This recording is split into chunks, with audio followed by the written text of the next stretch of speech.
Hi everyone, I'm Donna Stellhorn, your practical astrologer, and today we are talking about the lunar eclipse. It is on September 7. It's at 15 degrees of Pisces, and this, along with the solar eclipse that's on September 21, this is a pair of pretty intense eclipses. So we're going to concentrate in this video on the lunar eclipse and what it may mean for you. This video is a little bit different than my usual videos. There's no tutorial in this video at the end because I wanted to really focus on the eclipses and give you more information. And so those tutorials will be coming back after we finish eclipse season. Okay, Libra, this lunar eclipse is setting off kind of a series of changes in your life that could have to do with your health, well-being, and your daily routines. And so this may mean that you are saying, okay, I'm going to change things in my life, and the easiest way to change things is to change something external like a routine, because that compounds into something that's very, very different than what you're doing now. Now, that said, of course, the Pisces energy with your Libra energy is not as compatible, and so a bigger change would be better, or a change that hits multiple areas of your routine, such as getting up at a different time, exercising in a different place, or exercising in a new way, changing your diet, changing how you take care of yourself. This is also going to mean that more time has to be devoted to it just at the beginning, especially because you're learning this new routine. So, and that is going to require, patience and, and schedule changes and things like that. Anytime you're adjusting during this eclipse time would be good for you. So one of the things that you may want to ask yourself is, comparing today with yesterday, what did you do differently?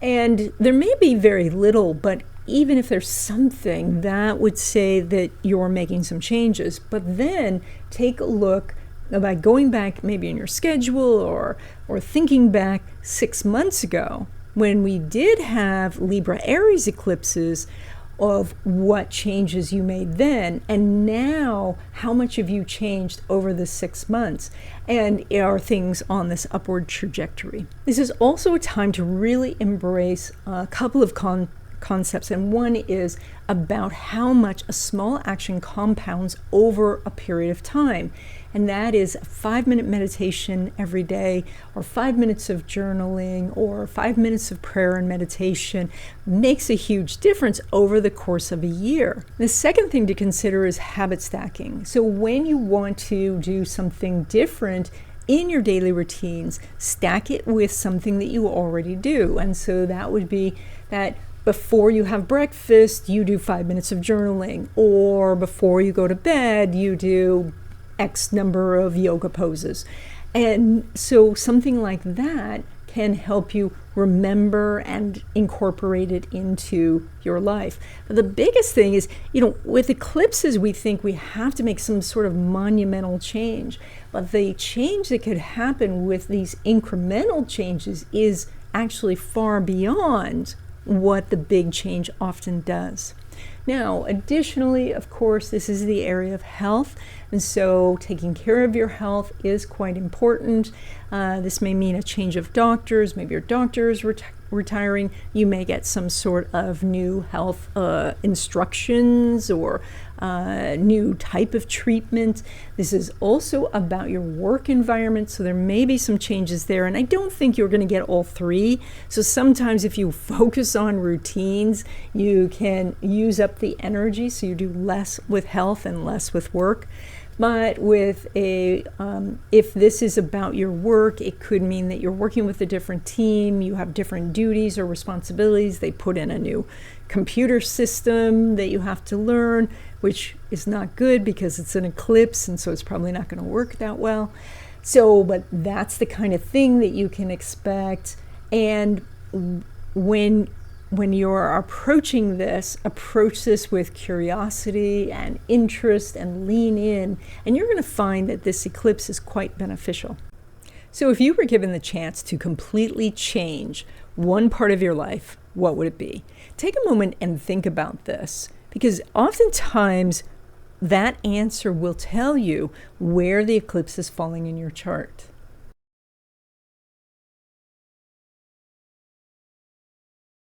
And so when we have an eclipse, especially an eclipse that affects the sun in the chart, what gets affected is how you describe yourself and to others.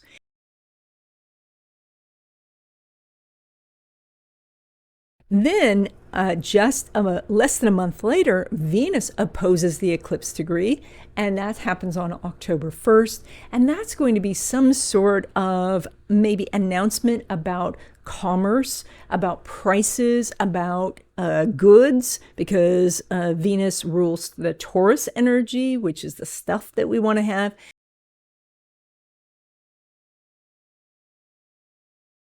Now, probably the 410 hit is considered one of the most stressful because it is about home and career.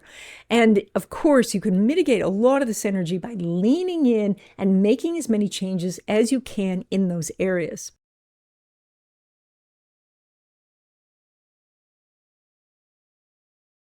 Now, when it comes to love relationships, specifically new love, Venus is not making an aspect with Uranus, but it is making a sesquiquadrate to Saturn.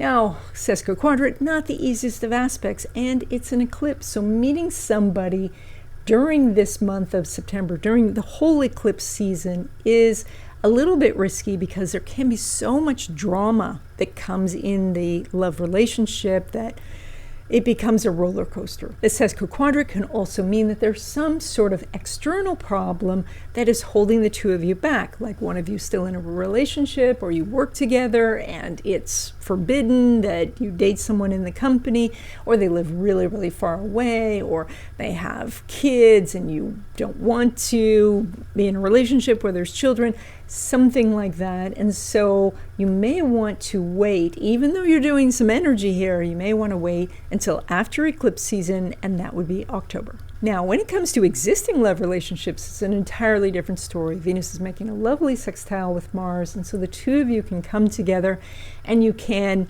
have harmony, you can have fun, you can work out problems, you can stand shoulder to shoulder to work on something as a team.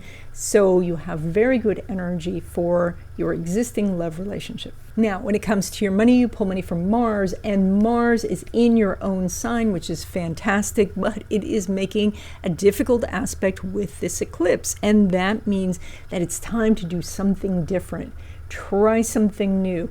Do something that, especially if it's slightly outside your comfort zone, which might be out there speaking or asking for the sale, or writing about yourself, or changing the product in some way, or letting go of some part of the business that you still like, but it's just not doing so well. So look for something that you can change that is noticeable. Do something different. That's what's going to help bring money. Now, when it comes to money from business or from investments, as I said before, Venus is making a nice sextile with Mars, so you have opportunities to make more money than usual through these means.